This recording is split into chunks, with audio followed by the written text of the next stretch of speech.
am na ñu naan yàkkamti loolu diriyanke lu ma daagu am na ñu naan yàkkamti loolu diriyanke lu ma daagu am na ñu naan yàkkamti loolu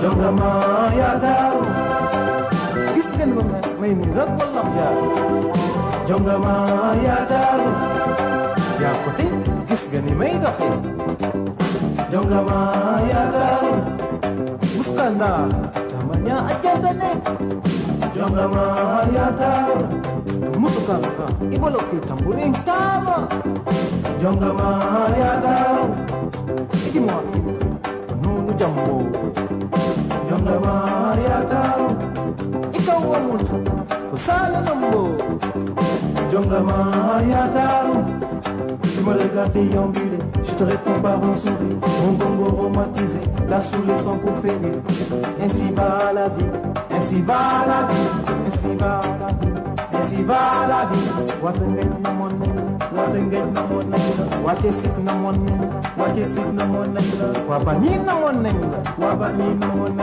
étudiant yi na monne waaw salaamaaleykum sama mbokki internet yi maa ngi leen di nuyu di leen ziar comme ni ma koy defee saa su nekk di nuyu mbokki internet yi nga xam ne ñooy seetaan Syndicalisme TV saa su nekk yéen a ngi seen émission héritage tey nag ñu ñëwoon ba Nord Foire seet si benn artiste benn ndaanaan boo xam ni waruñu ko sax di présenter ci Sénégal mu bokk aussi ci famille artistes yu mag a mag yoo xam ni kenn mënul lim musicien wu Sénégal te boolewu leen ci quoi muy grand Vieux Mac Faye moom la ñu seet si woon tey ñëw fekk këram fas yéene waxtaan ak moom grand Vieux Mac Faye ginnaaw bi ma la nuyoo ba pare damay bàyyi nga nuyu suñu mbokk yi nga xam ne ñu ngi seetaan.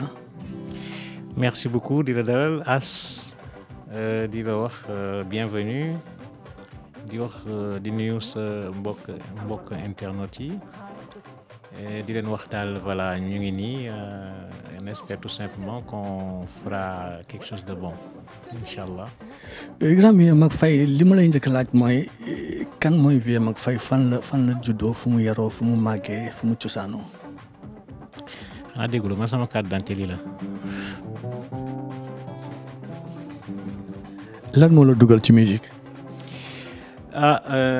Je crois que moom comme ni ñu koy waxee ci famille bi macha allah on est tombé dans la soupe maanaam ba ñuy defar soupe bi ci lañu daanu marmite ba macha allah donc loolu la ñuy tooñee daal donc macha allah au niveau de la famille on est des artistes et mu doon quelque chose qui vient par le sang. Et parce que notre père était un artiste en lui-même, ensuite il était doublé d'un enseignant, mais disons qu'il était plus enseignant qu'artiste. Beaucoup de def art, beaucoup de def musique parce que nous ils voyaient la musique autrement. Mais comme on dit, il y a le moyen de destiné nit ki et nous avons tous voilà plongé dans la musique sans le vouloir. C'est-à-dire que dafa mel ni c'est la musique qui est venue vers la famille plutôt que l'inverse. Mais loolu nan la demee parce que kër goo xam ne aussi ñëpp nekk ay musiciens Adama Faye Habib Faye Vieux Mac Faye Souleymane Lamine Faye ñëpp macha allah loolu nag nañ ko doon dundee ak paa bi aussi Ben je sais que paa bi moom il était très réfractaire mooy maanaam bëggul woon musique bon mais waaw parce que xam nga. am na moom nu mu gisee woon musique parce que musique c'était pas pour tout le monde dafa am ni comme moom ñun bon waruñu musique bon comme on dit nekk na daal tey jii xaw ma naka laa ko mën a expliquer Adama moo doon notre aîné et wone ci lim ciy wone ñun tamit ñu topp ci ginnaawam bien sûr rencontré nañ écueil yu bare maanaam comme quoi xam nga paa bi bu bëggul évidemment que du yomb mais dem nañ ba nga xam di làqatu di def ba en quelque sorte paa bi il a été obligé ba mu gisee ni que la rumeur prenait le dessus parce que ñëpp seen sa doomi musicien artiste truc bon la télé les trucs paa bi mu jigi mu accepté mais en nous disant écoutez maa ngi nangu waaye il faut jamais vous réunir pour faire ça ku ci nekk mën na ko def de façon séparée c'est vrai mais ne vous réunissez pas. Ben c'est peut-être que loolu moo ñu jàll ba léegi parce que chaque fois qu'on a voulu se réunir pour faire quelque chose c'est jamais arrivé donc voilà. parce que loolu sax dama la ko bëggoon laaj lan moo tax boole boobu ba léegi mosuñu leen dégg ngeen nekk ci benn affaire yéen kese quoi. tout à fait loolu bon yàllaa ko bëggee noonu man mi bëggoon naa ñu def daje truc parce que ne serait-ce que bon comme nous le disaient les gens ne serait-ce que commercialement parce que suñu jaayee suñu tur comme il disait on pouvait vraiment faire des choses c'est-à-dire faire du business quoi comme tout le monde mais entre bëgg nit ki ak ndogalu yàlla donc c'est souvent un fossé bon looloo tax yàlla ni la ko tuddee woon ne ku nekk day dem de son côté comme le voulait d'ailleurs le vieux lu def nañ lu nekk mais on n'a jamais pu se réunir. C'est une relation aussi yéen en tant que frères. Ben oui, c'est des relations entre artistes, bon comme on dit, et voilà quoi. Chacun a fait son petit bonhomme de chemin et on a partagé la même passion. Bon comme on dit, xam nga la musique doon na li nga xam ne souvent au lieu d'unir, elle divise. J'ai vu des familles se diviser de par la musique parce que musique moo leen diviser. Parce que xam nga art bi dafa doon li nga xam ne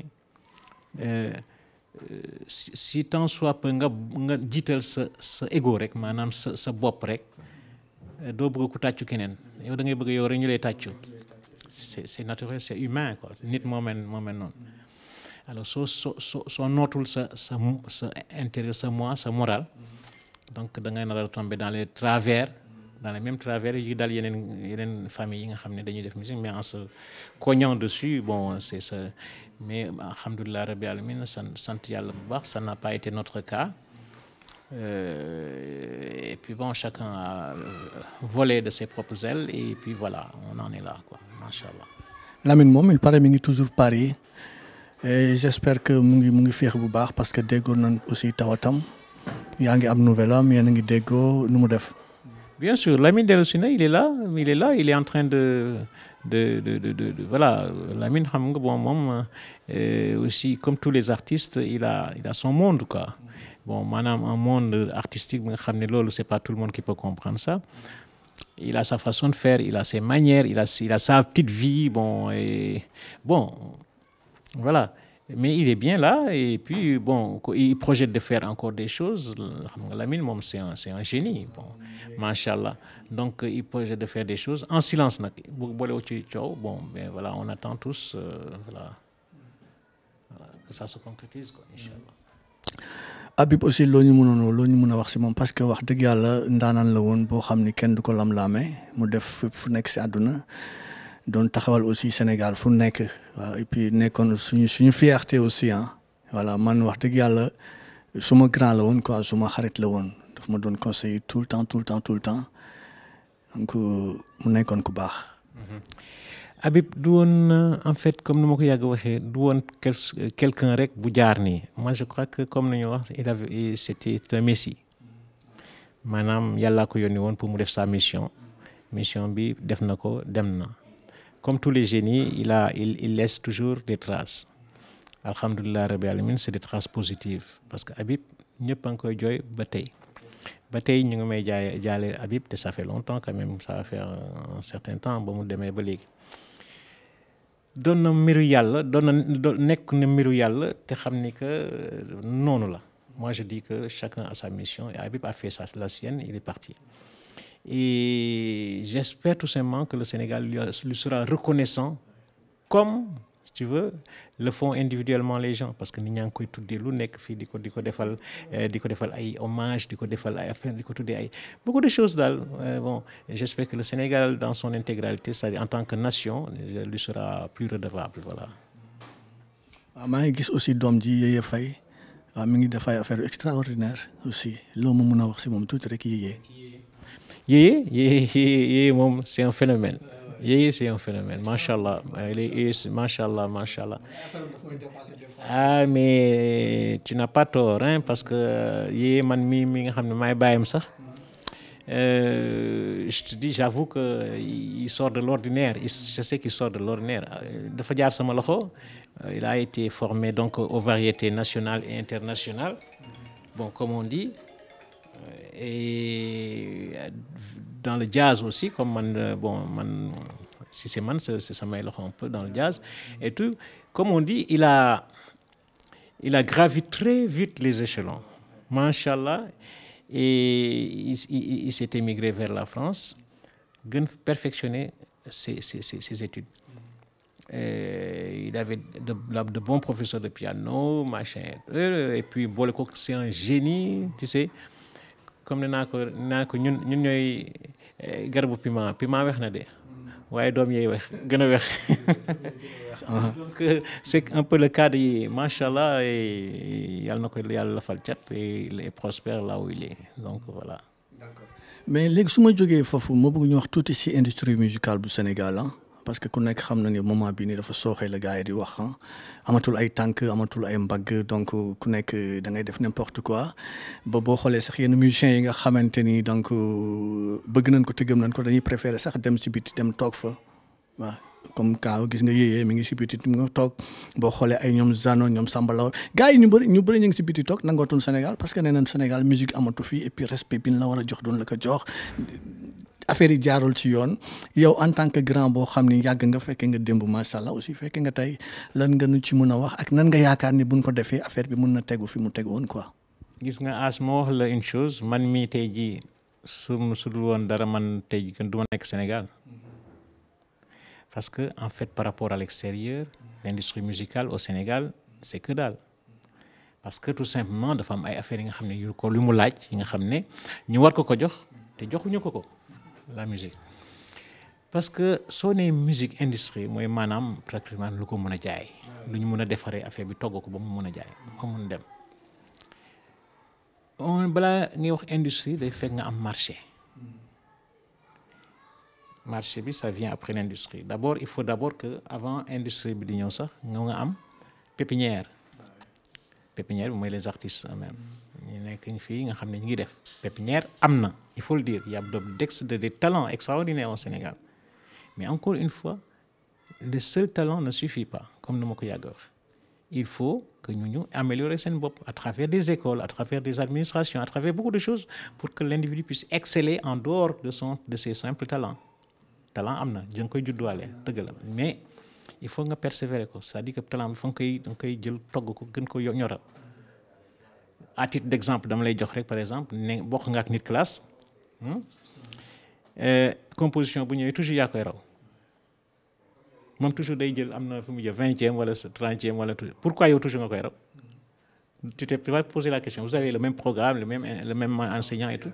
C'est une question de prédisposition mooy maanaam ki nga xam ne dafa gën a fa am lu keneen ki amul, côté facilité d'adaptation, facilité de ceci, facilité que keneen ki amu ko, et que l'autre ki ko amul dafa war a def énormément d'efforts pour égaler ki di dem ay bibliothèque, di def ay recherche, di def ay feeñ pour jéem a égaler kële.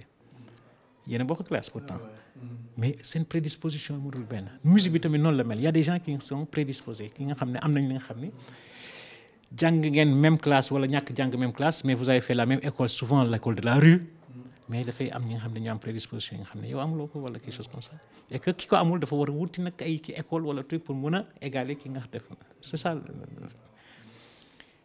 Et Sénégal il s'en manque d'infrastructures pour defar l'artiste.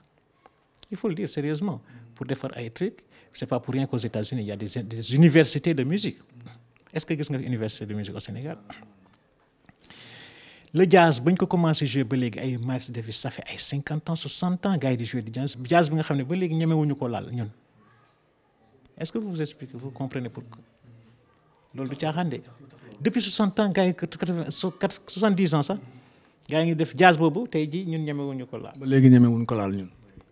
Ça dama lay jox à titre d'exemple, c'est parce que musique académie la maanaam dafa war a jaar dañu war a jaar ci école jàng harmonie, jàng musique, jàng même mélodie sax si on peut dire que ça peut être naturel, mais harmonie dañ koy jàng. harmonie rythme sax à la limite mun nga ne dama juddoo si rythme sama papa géwél la woon sama maam mun naa tabb mun na tëgg sabar c'est vrai et ça c'est des prédispositions ça ne suffit pas parce que musique la ko déterminer mooy rythme mélodie harmonie ku nekk da ngay mun benn affaire mais lu mun la ñett yooyu mooy tax nga nekk musicien. mais loolu li nga wax lii yëpp nan la mën a def ba mu am fii quoi. alors lu mu mën a def mooy maanaam essayer de pallier chercher de trouver les infrastructures qu'il faut et c'est pour cela il faut des appuis soit des appuis étatiques ou bien des appuis d'associations de trucs en tout cas daal des appuis pour faire en sorte que ces infrastructures existent pour pallier ce manquement. mais est-ce que par exemple ñu mel ni yow wala yow am nañu projet boo xam ni comme luy jëmale musique sénégalaise kanam la nga teg ko ci table bi woote ni gars yi ñëw leen lii laa am comme projet et je pense que lii kat bu ñu ko defee musique bi dina dox. alors je vais te dire une chose bi nga xam ne très essentielle bi nga xam ne il faut en tenir compte gars yi ils ont pris le superficiel de la musique c'est-à-dire la couche externe musique bi moom lañ jël animateurs yi jël ko animateurs yi yëngal fii def ne ba nga xam ne dugal ko si nopp xale yi dugal ko ci ba nopp ñëpp ba nga xam ne que loolu rek la nit ñi ku dégluwul loolu da ngay defe ne loolu du leneen donc les animateurs ont eu à jouer un rôle moi je dirais très négatif dans la musique. def nañ ci lu bëri waaye. def nañ ci lu bëri mais def nañ ci le plus négatif que positif parce que ils n'ont pas cherché à aller plus loin que ça parce que ñoom ils sont allés en fonction de leur degré de maturité et leur degré de truc parce que musique aussi balaa nga ciy wax di fekk nga xam ci dara tamit mais mënoo ñëw di wax ci médecine wala ngay wax ci truc nga xam ne di wax de la science te fekk jànguloo ko aussi quoi en tant que profane mënuloo ñëw am un avis de technicien ci benn matière bi nga xam ne xamuloo ko je sais pas si comprendre nga bu baax li ma bëgg wax donc ce qu'il faut mooy que ñooñu boo seet bos ne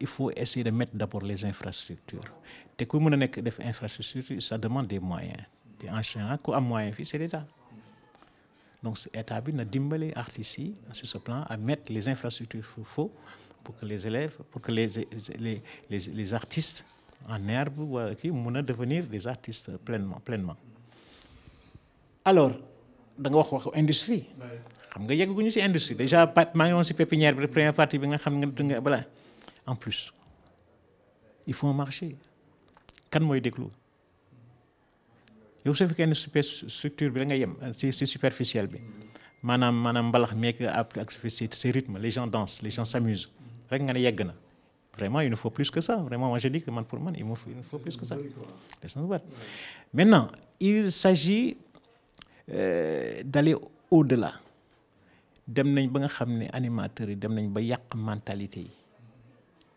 pour des décennies encore si tu veux que je te dise c'est-à-dire ils ont tey jii la jeune génération boo leen tegalee leneen lu dul mbalax duñ ko xam loo xamul mënuloo ko xam parce que doo ko déglu kenn du la ko déglu xam nga ñun l'avantage qu'on avait c'est d'avoir été si tu veux gâté au plan des variétés internationales parce que daan nañ déglu la musique française déglu la musique américaine la musique tchèque la musique barbare je sais pas beaucoup de musique soul music jazz salsa nous avons été formés un peu nos oreilles ont été formées à ça ba nga xam ni que moo tax tey jii man ma mën a def variété sama morom at donc suñu génération bi mën a def cette variété moo am cette variété alors que ce n'est pas le cas de la nouvelle génération parce que c'est la nouvelle génération bi amuñu woon boobu privilège et les médias ñoo seen rôle c'est hyper important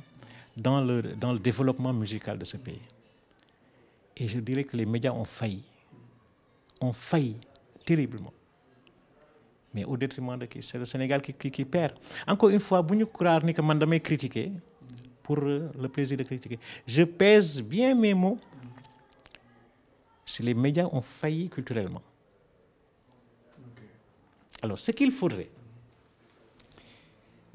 bu ñu jël kii daan par exemple diw mën na la c'est vrai ça c'est des individualités kii lu mu mën ça c'est au niveau des trucs ki mën na wéy ki mën na guitare ki mën na truc ça c'est au niveau des individualités mais je veux dire le tout loolu moo ñu dal ba nos grands artistes supposés Youssou Ndour Ismaël Lo Thione Seck tout ça ils n'ont pas su traverser, être au niveau international, à un niveau international, musicalement déjà dit. Musicalement, ils n'ont pas su être à un niveau international.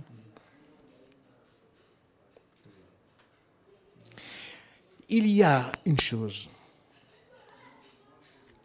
ce qu'ils n'ont jamais pu faire, moi, madame, les artistes, c'est-à-dire faire en sorte de ne pas faire partie de ce canevas-là qu'on a fait pour parler de world music, par exemple. World music, vous ne comprendrez comme la musique du monde, c'est-à-dire, world c'est world, musique, monde, world, musique, world. Non, ce ne sont pas seulement les musiques du monde. C'est-à-dire, c'est fourre-tout, là, nga xamné amulo noko tuddé nga duggal ko ci panier world music. Est-ce que vous m'avez il faut qu'on arrête, nous autres artistes, nous devons faire, nous, Ismaël, Youssou Ndour, nous devons faire, nous devons faire musique, world music. Parce que quand Bob Marley est venu, il a qualifié sa musique, nous devons faire reggae. Nous devons Otis Redding, nous devons faire musique, soul music. Mais pourquoi nous devons faire mbalax bi jël ko mom ko Baba Mal buy def na def musique mbalax bu Youssou Ndour buy def na def musique mbalax Ismaël Lo buy def na def nañ ko tuddé mbalax jaay ko au plan international. Ce sont nos différences dans nos styles. C'est vrai qu'il faut être différent dans le style, mais on gagnerait, si tu veux, à unifier nos efforts dans l'appellation, dans la dénomination, si tu veux, de notre musique. Moi, tax mbalax bi tay ñu né le mbalax Ismaël Lo fait du mbalax qui comme le disent les tubaab c'est duñ wax sa mbalax pour dire que loolu moom ñu mëna jox force parce que comme j'ai toujours dit une hirondelle ne fait pas le printemps. Youssou Ndour a beau être ce qu'il est, une star internationale comme on dit, mais c'est le seul. Ça suffit pas. Ça ne suffit pas. Il faut des Youssou Ndour, des pour faire un printemps. BSDA amoon na après amatul SODAV ñëw wutu ko yow membre nga SODAV mais est-ce que yu mel noonu di ngeen toog di ko fa waxtaanee di xool nan ngeen mën a def ba changement affaire yi mën a dem quoi ba ni parce que léegi parfois damay wax ni sax ñun musique amatuñu mbalax quoi parce que booy ñëpp ñu ngi def musique nigérian yi léegi quoi musique Nigéria bi ñëpp moom la ñuy def quoi afro programmation après voilà programmé way ci kawam donc voilà mbalax bi mi ngi wàcc quoi léegi pour ngénte yi la ak takk yi voilà. Alors, c'est là dama ko yàgg wax encore une fois l'histoire nous rattrape. Qui perd et qui gagne? Mais non, mais c'est nous qui perdons. Pourquoi ñu jël Naija bi mais Naija bi ñun suñu rythme mooy moo dàq ñu musique Naija bi est-ce que dem nga Casamance suñu rythme yi fa ñoo dàq junni yoon suñu mbalax mi moo dàq junni mbalax rythme rek la rythme la Naija bi rythme la tak tak tak tak tak tak tak tak bi ne yaa ngi gis écoute suñu mbalax bi naan regarde c'est du ternaire mais si tu veux binariser xaw ma nag laal ko mën a waxee je veux pas entrer dans le style technique peut-être que gars yi duñu comprendre mais dama bëgg expliquer tey jii lan moo ñu téye ñun ñëpp c'est pas parce que notre musique est ternaire qu'elle ne passe pas si elle peut passer parce que la valse c'est une musique ternaire et c'est passé. Le blues, c'est une musique ternaire, c'est passé. Donc, le mbalax, c'est une musique ternaire, mais ça peut passer. Mais ce qui passe, nous avons beaucoup de défaillances. Mais association yu bëri aussi Sénégal am na ay association AEM AMS ñeneen ak ñeneen baaba am di groupe association ku nekk am nga sa association bopp quoi mais man boobu ba léegi gisuma njëriñu seen liggéey ci affaire bi quoi man am na si association yu ma bokk mais franchement non seulement doo ci gis sa bopp mais da nga naan ñii lan mooy seen njëriñ quoi voilà. mais oui na nga ko waxee ñii lan mooy seen njëriñ ils sont censés défendre les artistes. Censés défendre les artistes. Même si les gens sont animés de bonnes intentions, mais je veux dire qu'affaiblissage finit toujours en queue de poisson et on ne comprend pas pourquoi. Ce qu'il faudrait, moi, déjà pour revenir au point central, vous parlez que de syndicalisme. Nous autres artistes, nous avons besoin de syndicats. C'est que formellement, Et juridiquement, nous ne pouvons pas nous constituer en association, en syndicat, parce que les textes ne nous en donnent pas l'autorisation, certes, mais nous pouvons nous constituer en association assez revendicative pour pouvoir au moins essayer d'aller dans le sens de l'intérêt des artistes. Aujourd'hui, tey jii kan laa fi mën a wax comme entité wala comme institution bu ñu mën a c'est la SODAV. moom la ñu mën a wax moom mën a nekk sunu entité de syndicat parce que moom mooy défendre pour le moment les artistes mais est-ce que la SODAV pour le moment défend les intérêts des artistes? C'est la question, that's the question. Alors ça fait partie des objectifs et des buts que veut réaliser la SODAV, mais quand même comme on dit, que je l'ai dit tantôt, il y a beaucoup de léthargie. Et ça, je ne me l'explique pas, mais il faut faire en sorte que maintenant les artistes poussent un tout petit peu et que la SODAV pousse un tout petit peu pour aboutir à ça.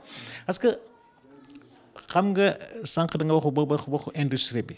Industrie bi, c'est comment faire maintenant pour que les usines, les studios, les sociétés de production, les sociétés d'édition, les sociétés de distribution, les sociétés d'organisation de spectacles. C'est tout ça l'industrie.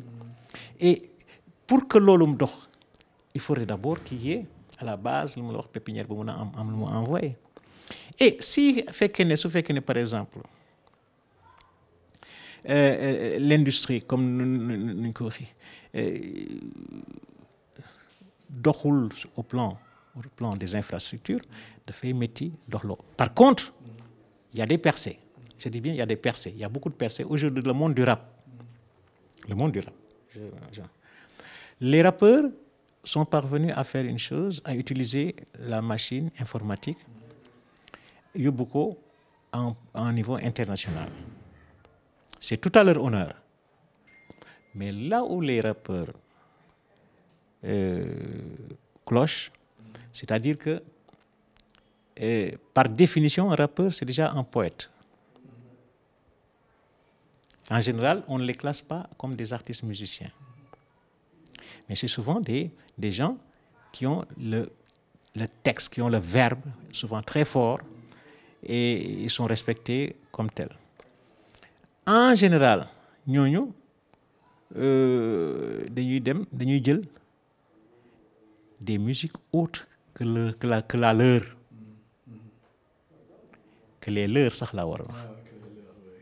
Parce que tey jii si on va prendre des samples américains, si on va prendre des samples d'artistes d'autres pays, c'est parce que dugg nañ ci domaine ba nga xam ne am te dañu xaw a génn suñu xeet. Parce que des samples sont construits par d'autres artistes. Et c'est des samples protégés, c'est des œuvres protégées.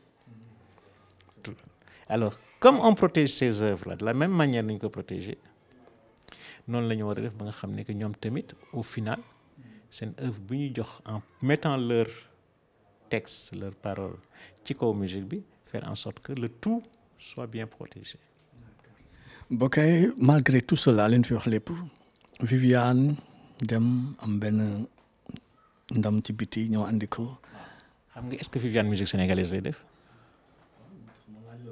Xam nga donc je te dis ouverture bi elle en avait besoin. C'est-à-dire que c'est une chance. Viviane xam nga musique dafa bari paramètres qui marchent en chose. C'est-à-dire que c'est pas une question de compétence uniquement.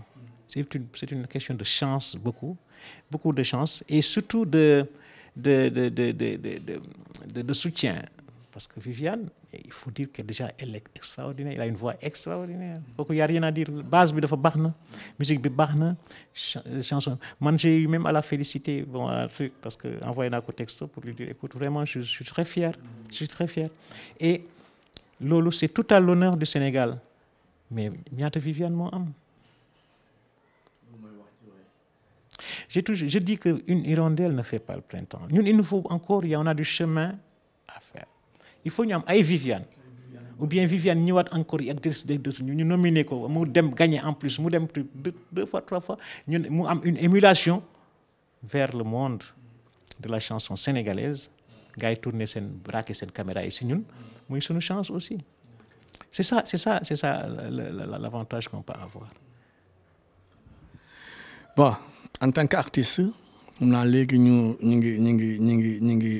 ngi jege waxtu bi mais en tant qu'artiste am suñu mbokk artiste El Hadj Ndiaye bu Caaroy feebar depuis boobu ba léegi waaw ba da ngay gis des fois sax si réseaux sociaux yi ñuy am ñu koy sàkkul ndimbal est-ce que lu war la.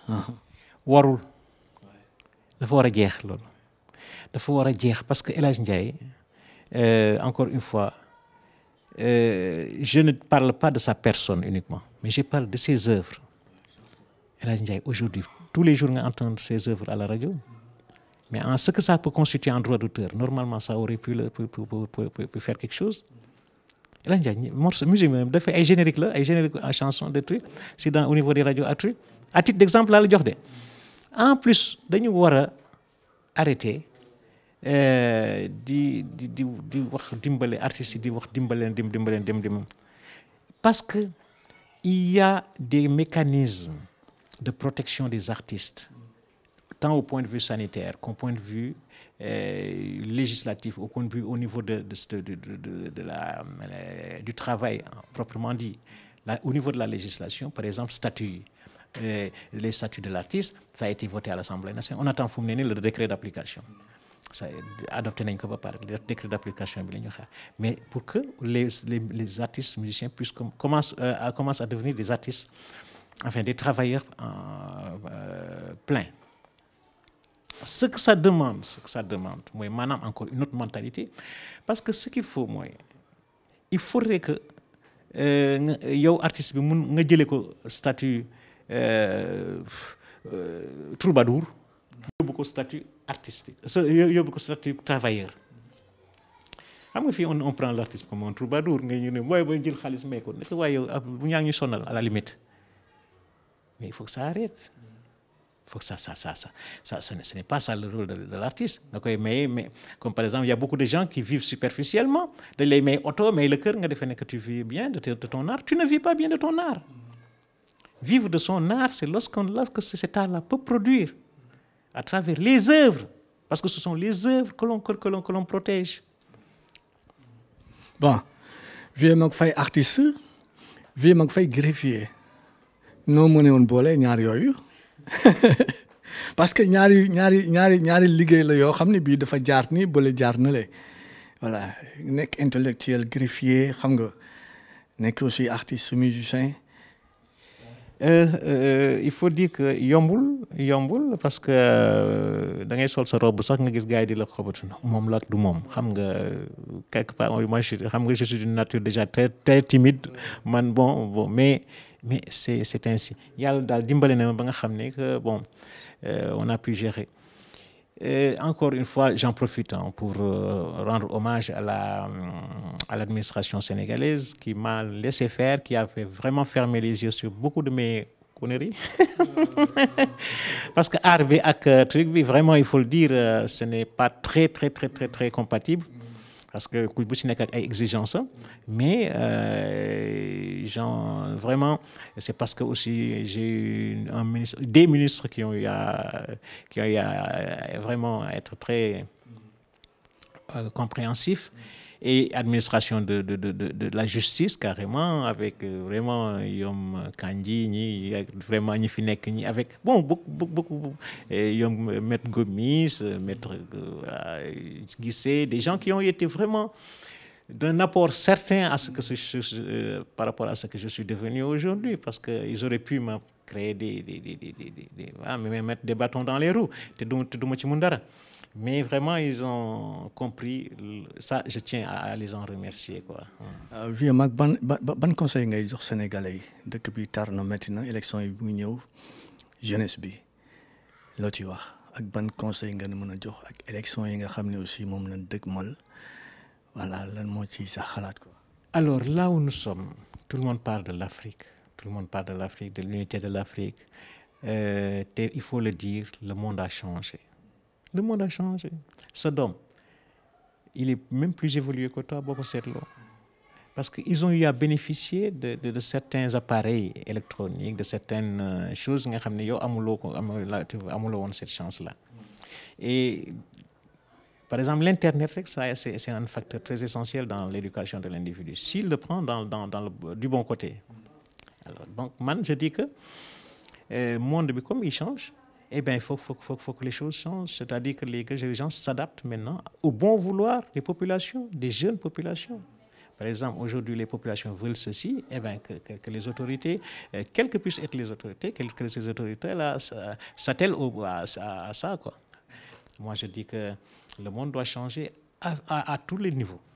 À tous les niveaux. Lan ngay tàggatoo.